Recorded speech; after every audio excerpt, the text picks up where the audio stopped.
Wow, that was way shorter than the other intro you made. You're used to the longer one, right? I was getting ready to start dancing, and it was already over. What? What's happening, Indian Invasion peeps? Welcome to the fastest 30 minutes in gaming, as we have been dubbed by Todd. I got to get on making that shirt. I was thinking of that yesterday. Right? That should be a good Christmas shirt. I'm thinking of going on Redbubble myself and getting myself a hoodie and a couple of shirts and well, I think just this past week, I don't know if it ended already. They had sales on there. I saw that and I almost went on and got it, but I didn't. You mean you didn't pull the trigger on this? I didn't, and that one's hurting me, man, because I'm a zip-up hoodie kind of guy. Because it doesn't get that cold here, so no, that's about the biggest jacket that I need. Oh, there he is. There he is. Good morning, Alder. So if you guys are jumping in, say hello. So did you see that sweet coffee cup that Alder posted a picture of? Yes, I did. I'm glad he got it in a timely manner all the way across the world. Yeah. And I hadn't seen the blue background one yet. That looked pretty good. I think when I was doing all that up on Redbubble, it was just one of those choices you have, right, for a color. And I was like, yeah, I'll leave it like this. See, I mean, basically it's the same thing as the other one. It's just a different choice. Absolutely. What's happening, Todd/Clem? Welcome to the show. So, what have you been up to this week, Eric? Anything hobby related? Well, yeah, I've been continuing off. If you guys joined us last Friday for our little hobby hangout that we did, thanks for joining. I've actually been still working on some of that stuff because I pretty much only got 2 out of the 5 really like done. Working on the one newer Monster Apocalypse figure I got Incinerus for a decent price at the local store. Nice. I figure for $20, I'll try them, paint them, see what it's like. It's pretty fun model to paint, actually. Yeah. And then dragged out some next wave of Car War cars to work on. You hear that, Todd? I'm catching up. I don't know if you can catch him, man. He's already 3D printing drivers for his cars. But I got a bunch of stuff in the mail this week that I plan on doing maybe a mail call video. I got Silver Bayonet came in and my Kickstarter for Pulp Alley came in. And because those came in, I had to go get clear bases. Because I got what did I just tell you? Like almost 50 models that I got to get bases for now. Yep. And I just ordered a lot of clear bases myself because I got plenty of 40 mils left, but not so many on the 30s. Okay. So, yeah, I got a bunch of 28s for the Pulp Alley. Some of those bit smaller ones. All right. Tyler says he had a blast last Friday. It was a lot of fun. Todd says, to be clear, the drivers he got off of Etsy, no resin printer. Yeah, but there was at least one of them painted. So yeah, he's getting ahead of you on that. Yeah, I had a blast last Friday too. We're definitely going to do that again. That was a lot of fun. So I've been working on some stuff too, but I have to start with one thing. So that was so much fun. I'm thinking we haven't talked about it yet, but it's probably got to be a monthly thing or something. Because that was a lot of fun. I think in the past we were doing it weekly for a while, just during COVID to talk to hang out with our friends. And I know it was a while ago we were talking about we should do that again, something special with the show, do it. Yeah. And I was thinking once a month, like at the end of the month, just do a hangout. People can work on the stuff that they've gotten within the last month. And I think that with Christmas too, everybody will be home. So we'll probably do something special for Christmas too. I see you have a tree back there. We just decorated our tree upstairs last night. So I already had to chase the cat away because he's chewing on the dang thing. Yeah. We did ours tonight. I've been going nuts on my Twisted stuff, man. I just been painting like a madman. I got 2 new models. It's always fun when you get something all the way from Australia. I got them yesterday. They're already both done. I had to knock him out. So there you go. You missed the ding again. I said Twisted. Man, I got to get you a real bell. Yeah, I got to get a real bell.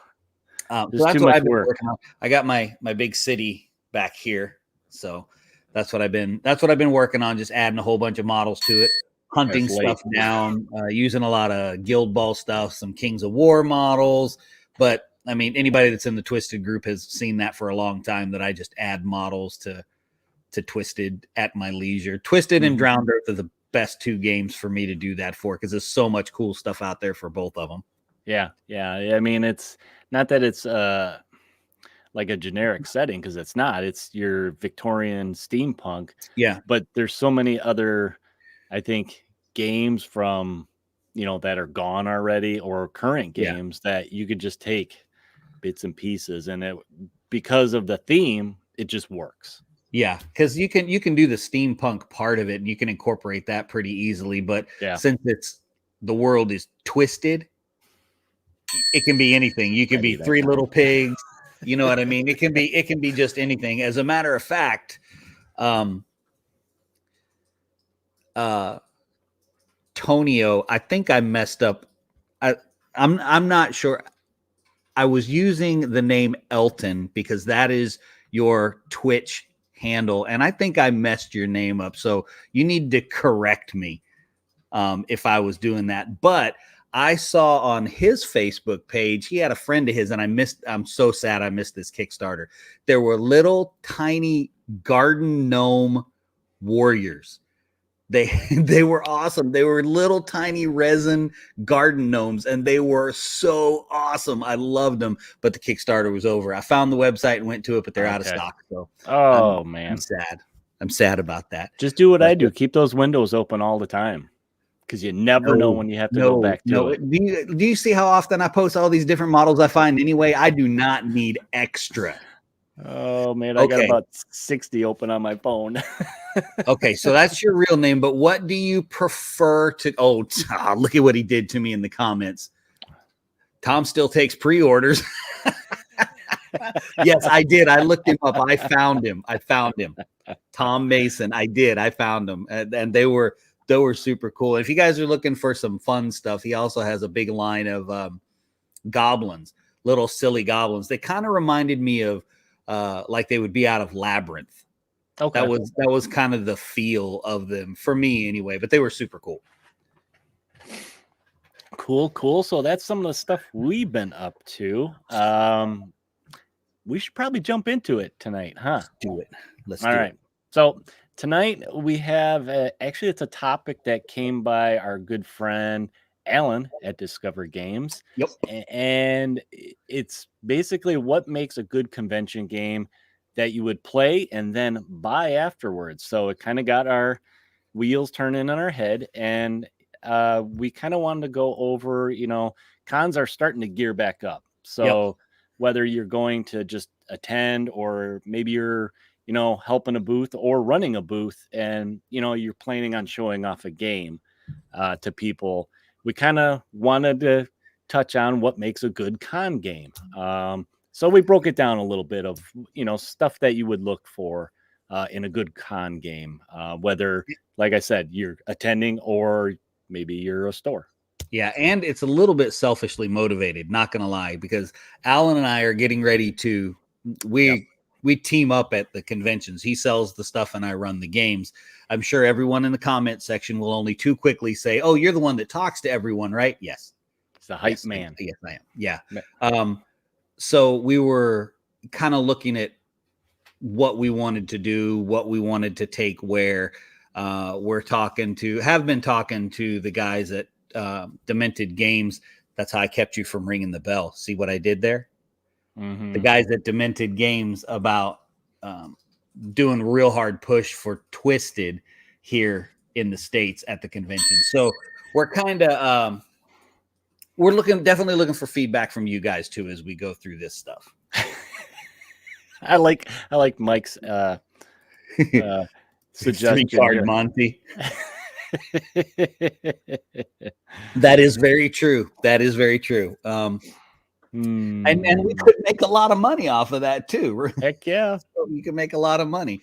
All right, so let's get these comments out real quick and then we'll jump into your questions. So Todd said, easy to understand core rules, lots of variation to master. Yeah, that's definitely good.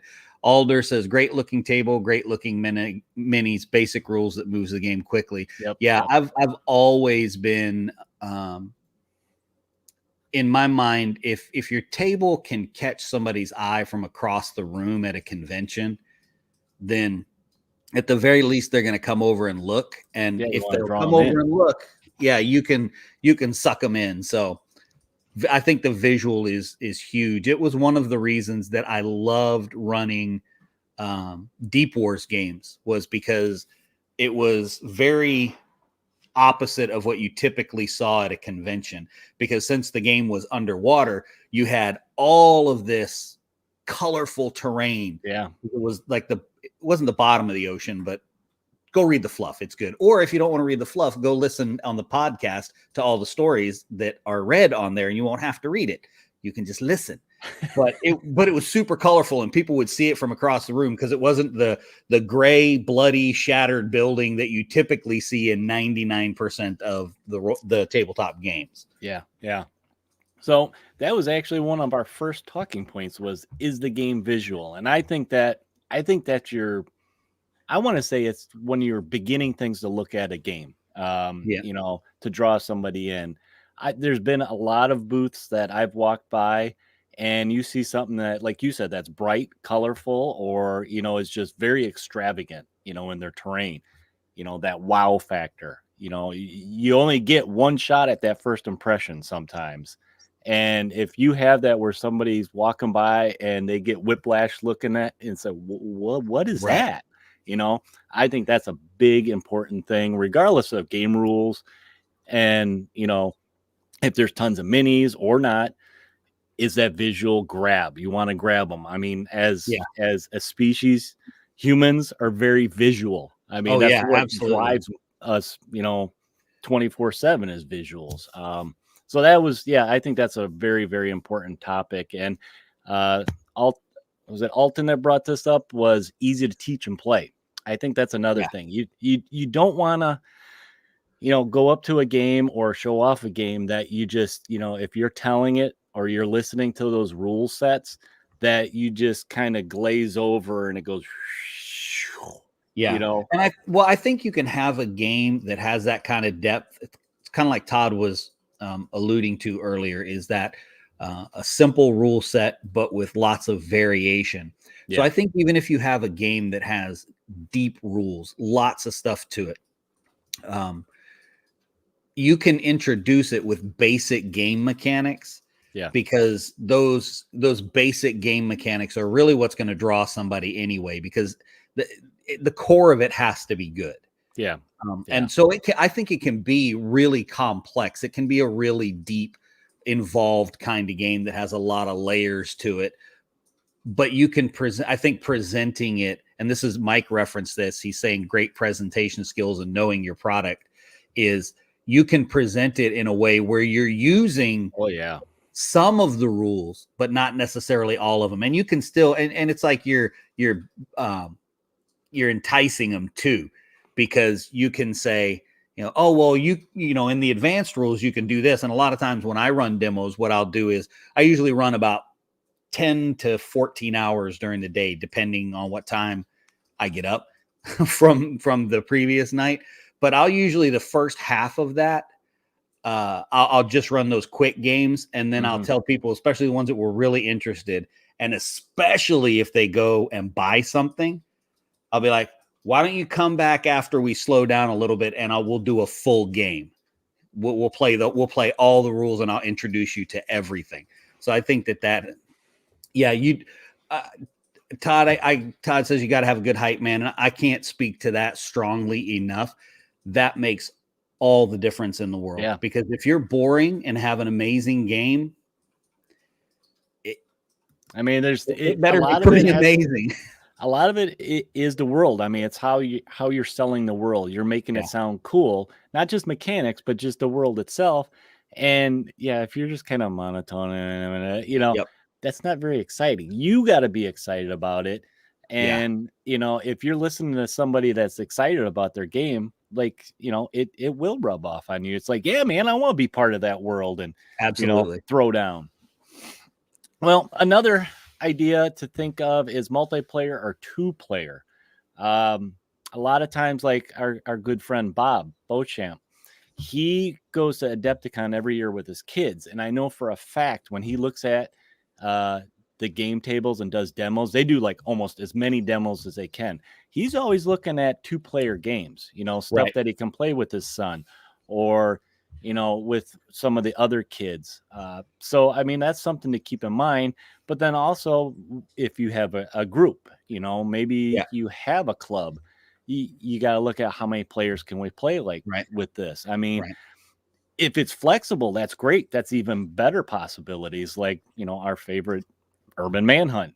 I can play it solo. I can play it with 4 people. We can probably experiment and do 6 people. I mean, the more people, sometimes the better, but maybe you don't have access to that stuff. Maybe it is just you and your family. So, and it's kind of hard to trump Urban Manhunt on how many people you can get to the table with that game. Because you can get a lot of people when you're only controlling one miniature. Reminds me of like the number of people you can get to the table with Wings of Glory.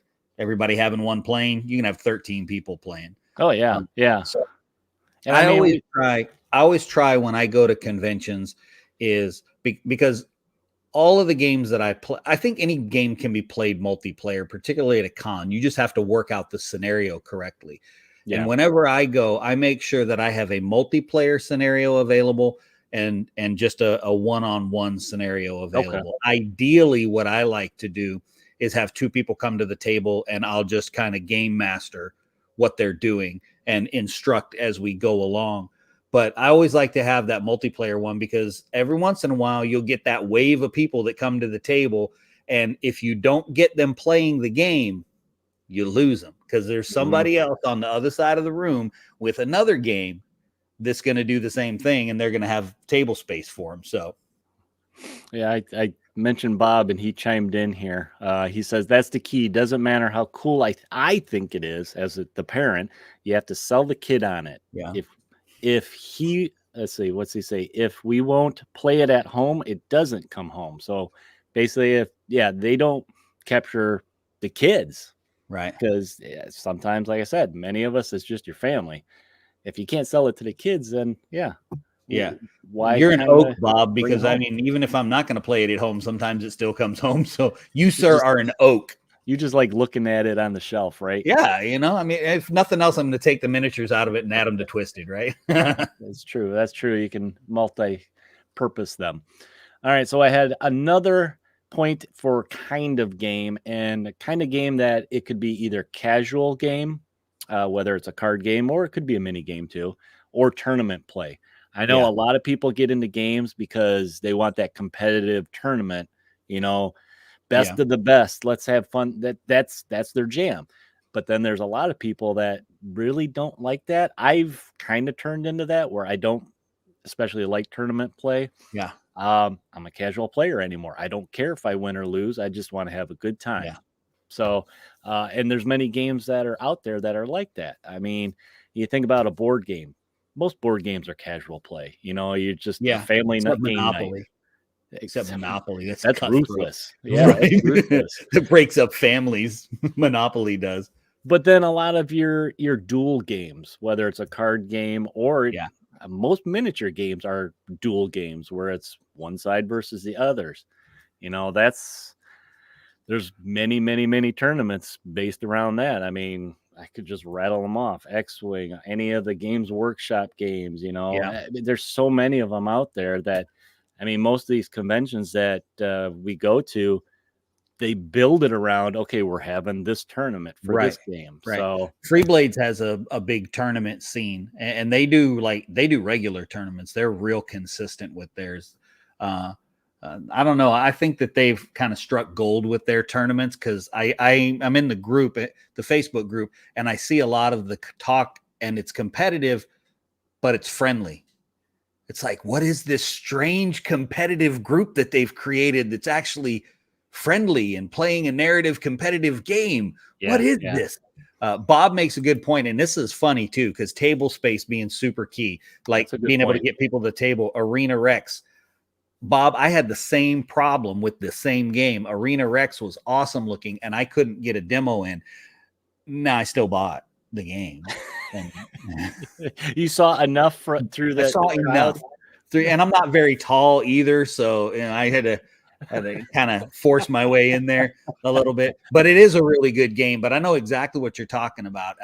The year I went to Adepticon, they were there, and man, you couldn't get within 8 feet of the table.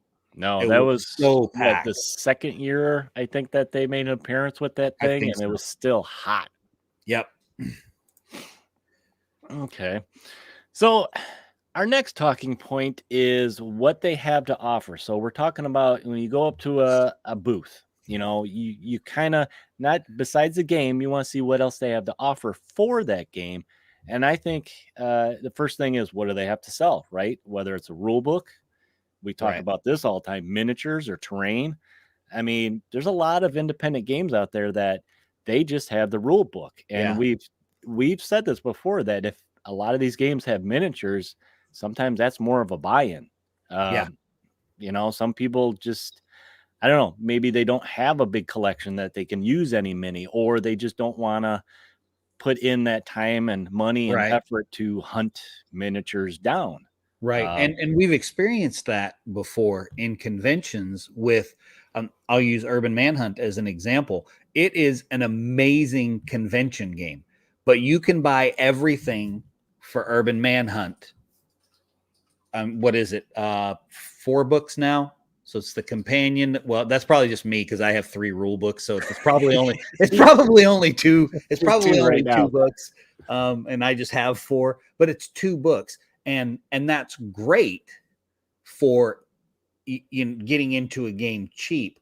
But since we're talking about running games at conventions, the problem that you run into there is, so for me, I just go to run games. So I'm not bringing a store. I'm not expecting to make money. But since I go with Discover Games, we work together. I'll run a game. He makes sure he brings stock of that game, so that, basically I'm the pitch man for the game, so that he sells it and makes money off of it.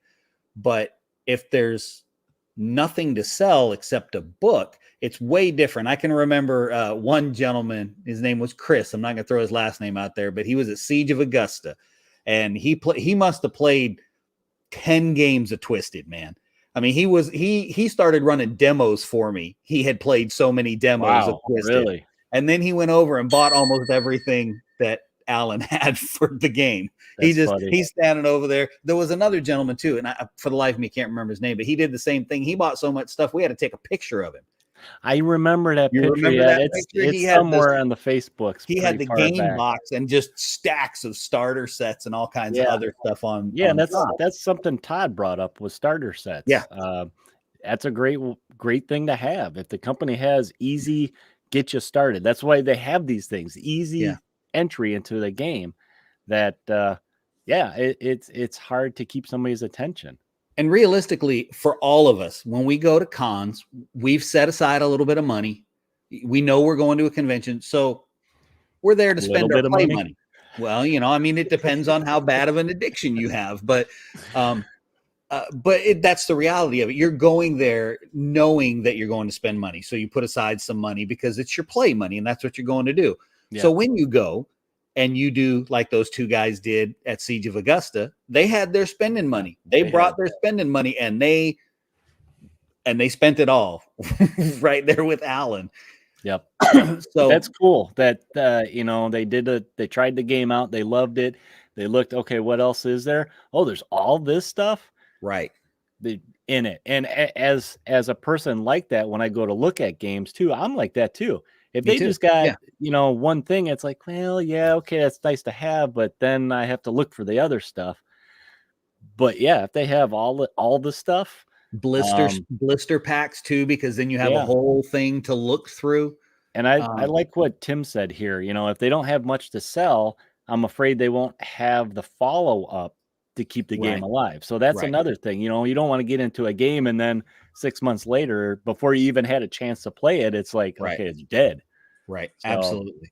I can see that being a worry. And some of that, I mean, in the grand scheme of things, some of that doesn't matter. So if you take a game like Urban Manhunt, that game survives, I think, because number one, the flavor of it is amazing, the whole game, and the gameplay is really awesome.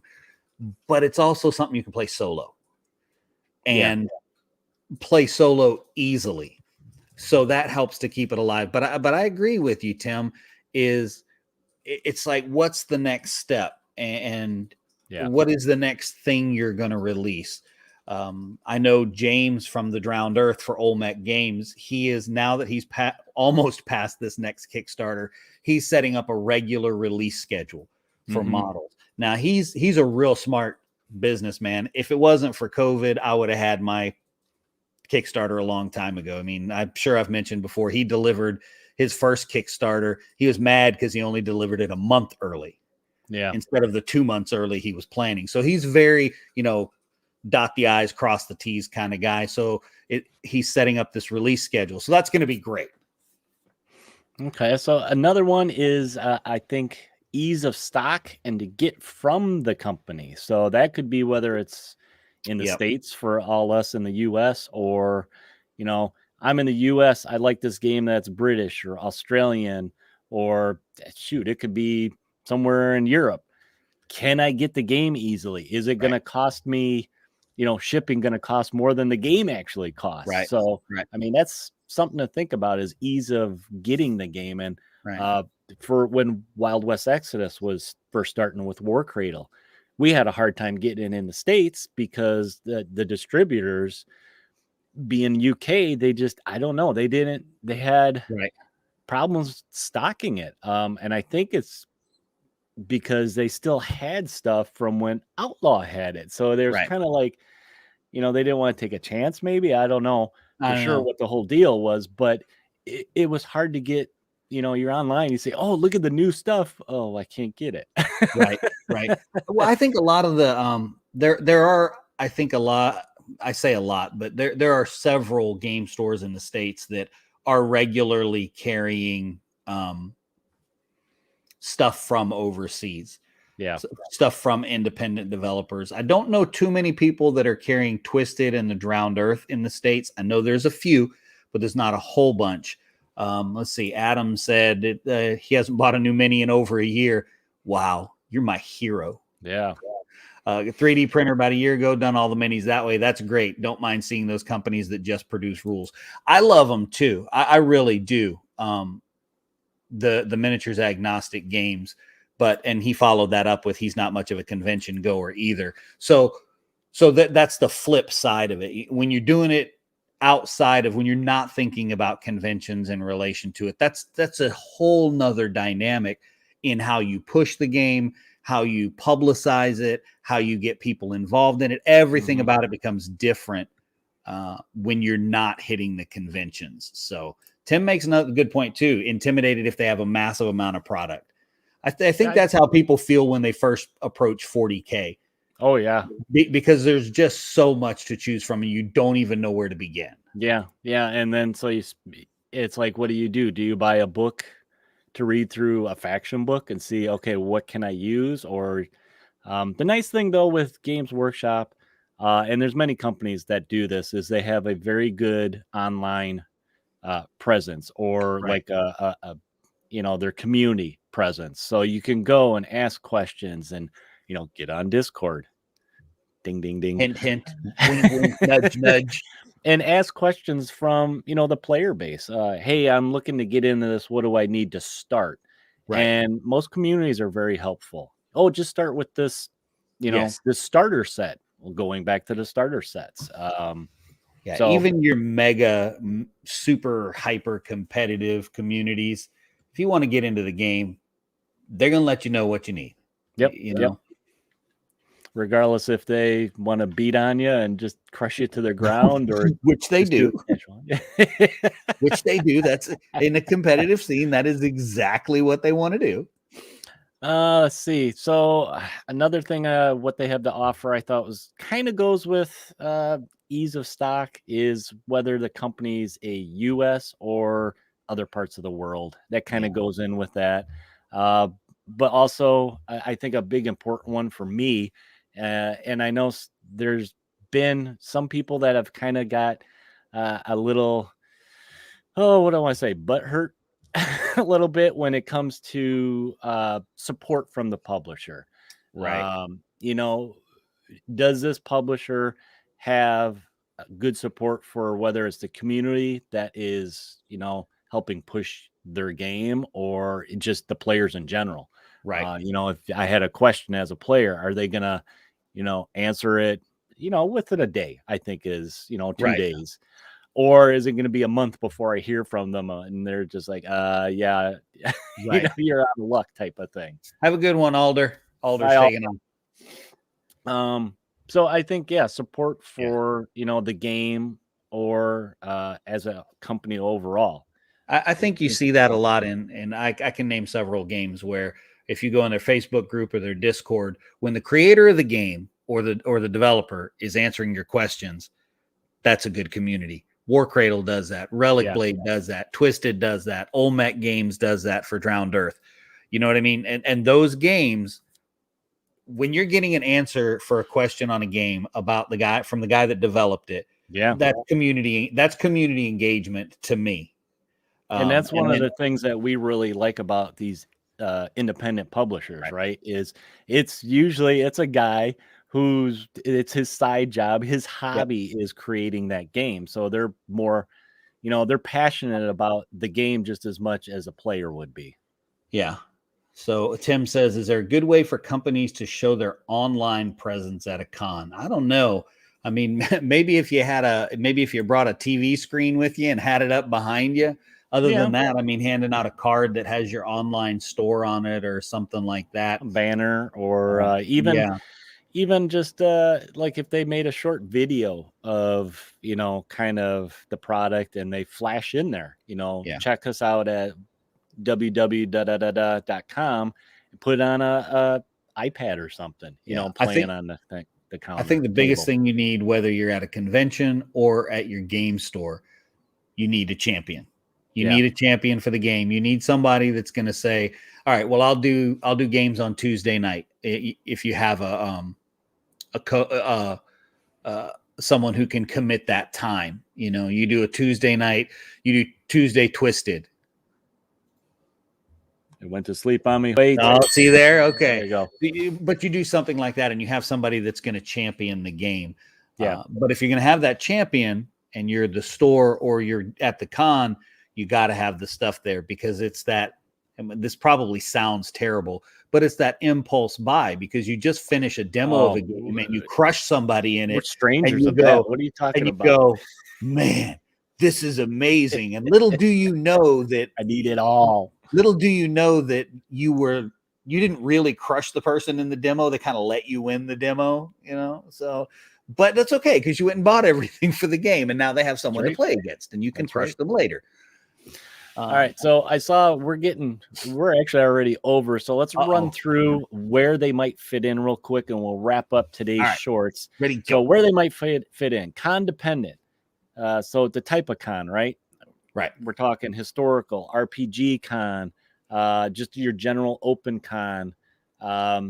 You think about that for when you're deciding to play a game. Does this game fit in this kind of con? Because usually if you're going to a specific con like that, right, like you're going to an RPG con, I don't think you really want to. Yeah, many games don't fly so well. Yeah.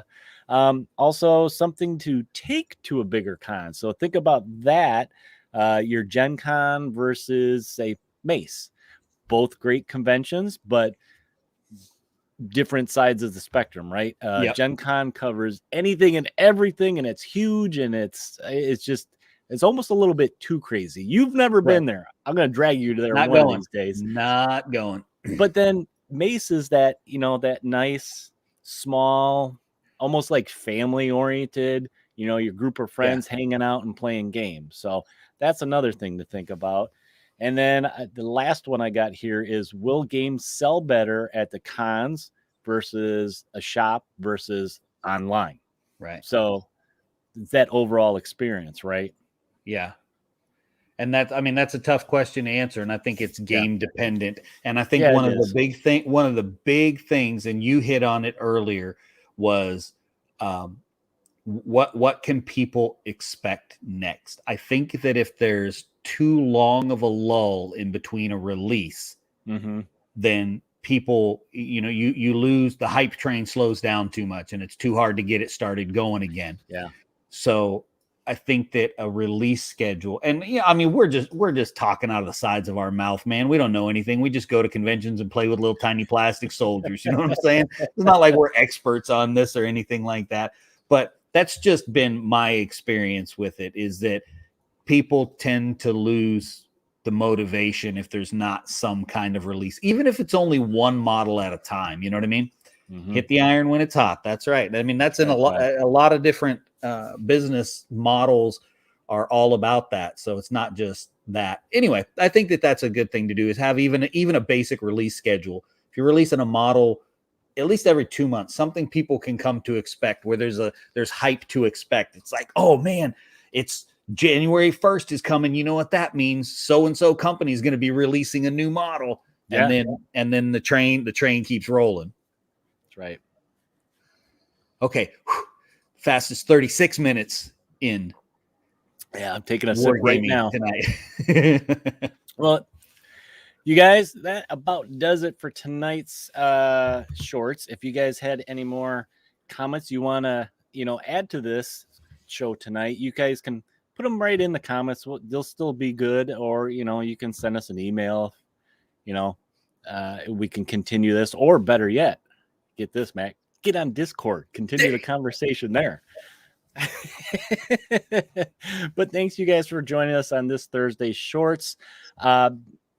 If you're new to the show or just want some more content, you can find more audio content that we have on all your podcast platforms for your listening pleasure. And for video, check us out on the YouTube channel for things like unboxings, impressions of great indie games. And you know what, you guys, you can visit us on all the social media platforms like Facebook, Instagram, to see what we're getting into. And please join our growing community over on the Discord. A lot of the guys are posting the projects they're working on. We love seeing what you guys are getting at, into, because it kind of motivates us, gets us geared up to get into that, because it looks pretty cool. Also, let's see. You can find all these links in the show notes down below if you're watching this on YouTube, or listening to it once we put it in the audio form. Or you can look on our sponsor webpage, which is coastaltext.com. We have direct links on the webpage there. You can actually listen to the podcast there. You can check out some of our friends of the show there, and check it out, guys. We got lots of stuff on there for you guys to check out.